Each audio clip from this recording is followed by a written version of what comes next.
Hey folks, welcome back to another Dice Tower preview.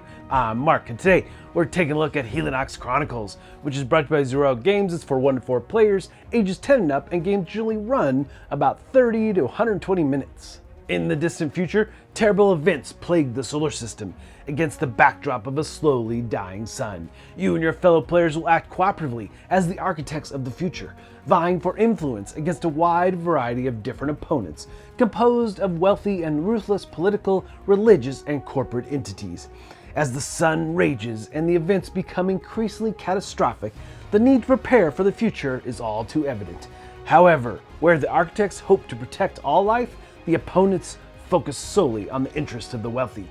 Influence is your path to victory and can be gained in many ways. You will take on the roles of these architects, leaders in the fight against tyranny and the tireless quest to save humanity from impending disaster. Helionox Chronicles is broken into 6 episodes that form the core campaign mode of the game. Each teaches different game concepts while unlocking a variety of components which can be used to play Eternal mode once the campaign is completed. Can you and the other architects gain more influence than your opponent? Craft your deck with powerful faction cards, build on and utilize system worlds, and gain influence so you can lead civilization to a new beginning in the wake of the Helionox.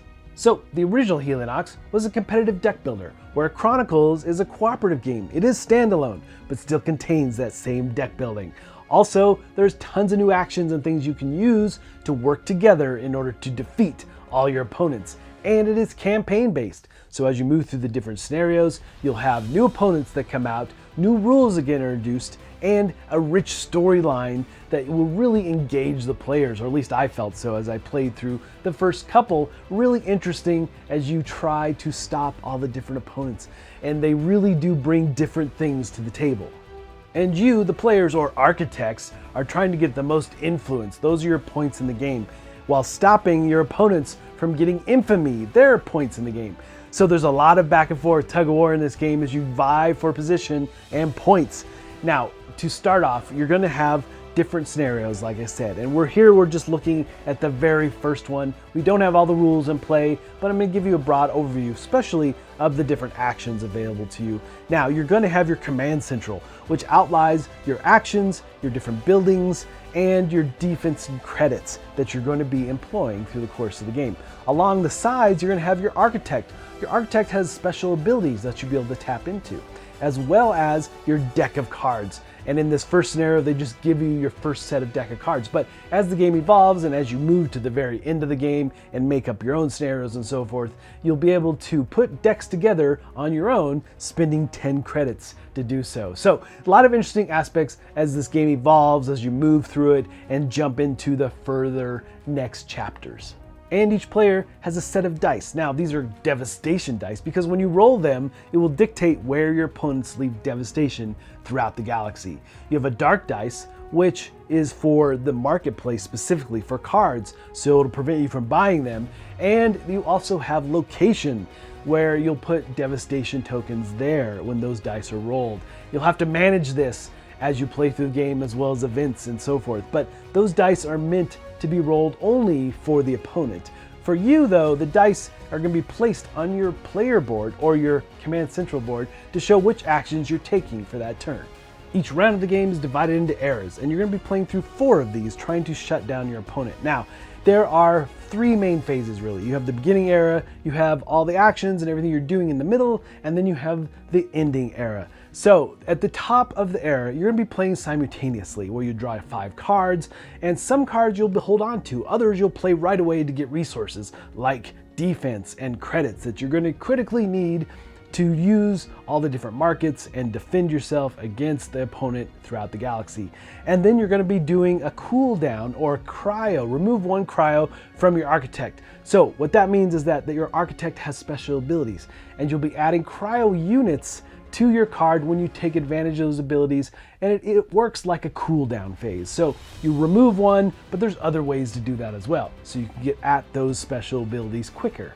And then you're going to be refreshing different things out into the galaxy, like for buildings that you used last era, you'll be refreshing those, getting ready to play. And then each of the worlds is going to get a new event, and you'll be placing those out on those worlds, getting ready for all the actions and everything you need to do. Now, you have a really nice handy card that leads you through everything. You really, especially after the first play, you really can just play the game from this card. It's fantastic, actually. And not only that, but on your player boards, it outlines a lot of this as well for all of your different actions. But it shows the beginning and the ending era and what devastation do and what all the actions do. So this card is super valuable indeed. All right, so just a couple other key things. The middle of the galaxy is the sun, and this is where you'll be keeping score for the infamy track for your opponent and for your influence track for you.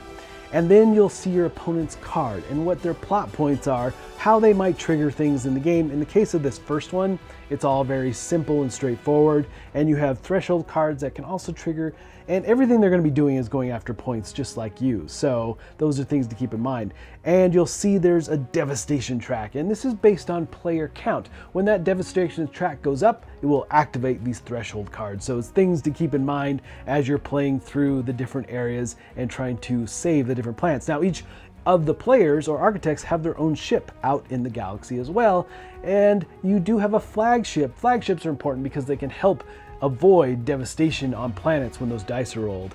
Also, your opponent has their own flagship and their presence card as they travel around the galaxy, and you'll be able to shut down this card just like we're going to take a look at with events. You'll be able to shut those down as well. Now, one of the big changes they just made for your actions in this game is the fact that you get to take both your actions on your turn, instead of one, then the next player, then the next player. So you get to activate fully on your player board. It does help with the flow quite a bit, actually. And in a solo game, you get 3 actions, but multiplayer, you get 2. And on your turn, as you're taking actions, if you have cards in your hand, you get to activate them. They don't count as an action. It's a free thing you get to do, playing cards from your hand. Now, some of the reasons you're holding on to cards that don't have the lightning bolt, you might use them because they deal with devastation, like this card, the Warp Theorist. It's going to give you the ability to draw a card, but also deal with 2 devastation. Devastation is really bad. The opponent is going to be leaving devastation across the galaxy. So you want to get rid of those tokens when that happens for numerous reasons. But the big thing here is that if you don't do it, then it's going to shut down your market. You're not going to be able to use buildings on different planets and things like that. So it's very critical to save your cards with those special abilities and use them at key moments. Now, the different actions here, first you have the lead, and that action is strictly for your architect. Your architect, again, has those special abilities, and you'll put cryo units on your card when you take advantage of them. And they do all kinds of different things, just depends on the architect. It might give you resources, or it might give you the ability to get a card from the market, lots of different directions. And then we have the 2 big actions. You've got protect and invest, and each of those has a multi-part to them. And as long as you have enough resources to pay for it, you can do as much of this subset as you want. So for protect, it's all about dealing with the events, dealing with devastation tokens, and going after your presence. Now, events will have an X in the top left corner, and that dictates how much defense must be put on there in order to defeat it. Now, you can add just 1 defense, and someone else can come along and add the other 2 to destroy that particular event. Now, it's important because if you don't by the end of the era, then your opponent is going to get infamy points. But sometimes, not all the time, you will get bonuses from influence or marks, and it just depends on the different type of event that it is. But it is crucial that you pay attention to these and how they might activate through the course of the game. But you do want those benefits, and you want to remove it so they can't activate through the course of that current era that you're in. Oh, and those marks, that bonus that you get from defeating an event, well, those are another type of money. Credits, it adds to your credits when you go to the marketplace to buy cards. Really handy, and you can also hold on to it longer than you can credits between eras and so forth. So it is crucial to have those indeed. And then you have devastation, and you'll have to either spend defense or credits to remove devastation tokens or move the track down, which you can do, which I found to be very crucial.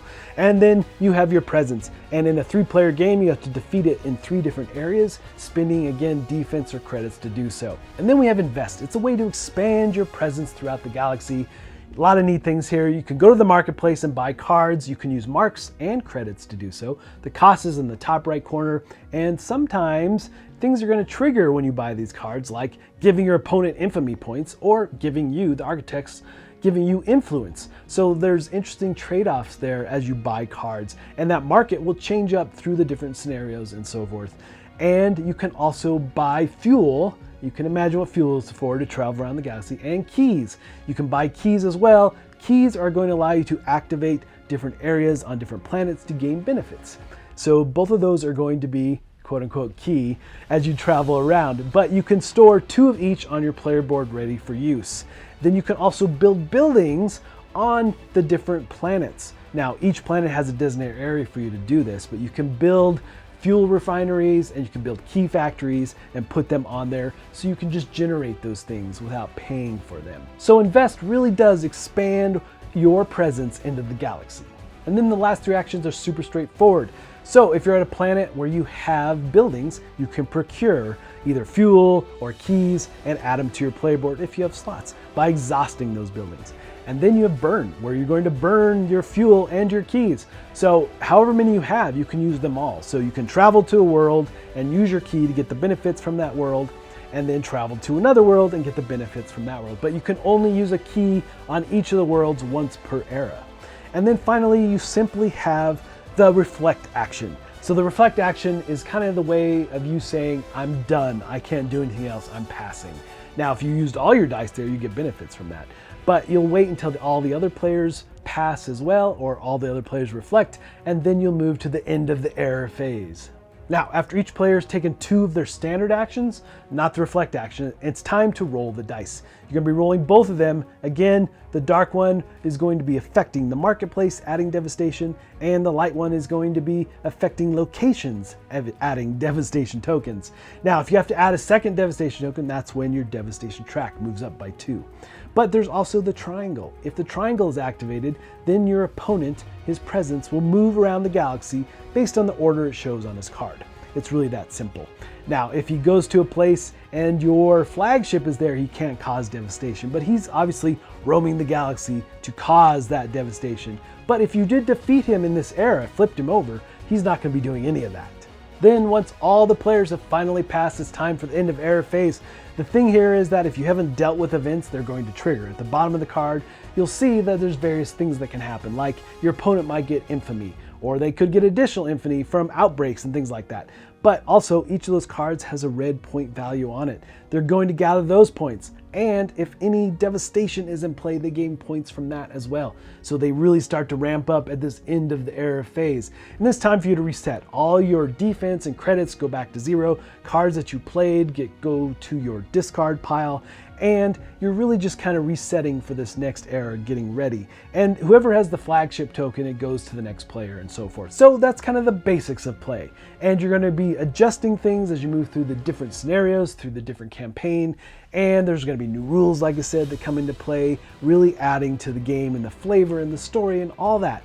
And you really hope that you have more points than your opponent by the end. All right, folks, just a reminder once again, this has been a Dice Tower paid preview, and everything you've seen here has been in prototype form, so keep a close eye on the campaign for any changes that still may occur. Now, with that said, this game has a lot of time pressure to it. What events do we deal with? What devastation do we go after? Watch that devastation track, spending your resources, watching them dwindle, and still, can we live with this event being in place? Do we need to get rid of it, and so forth? I like the trade-off, the decisions to be made, and that you work collectively to do so. And then as the campaign evolves, there's new rules that get introduced. Things like Slingshot, where you can use gravity assist to move around the galaxy. I don't want to spoil too much because I like the aspect of you discovering the game through the different campaigns and scenarios as you do so. It's really interesting indeed. But folks, ultimately, if this looks like something of interest to you, I'm sure they'd appreciate your support.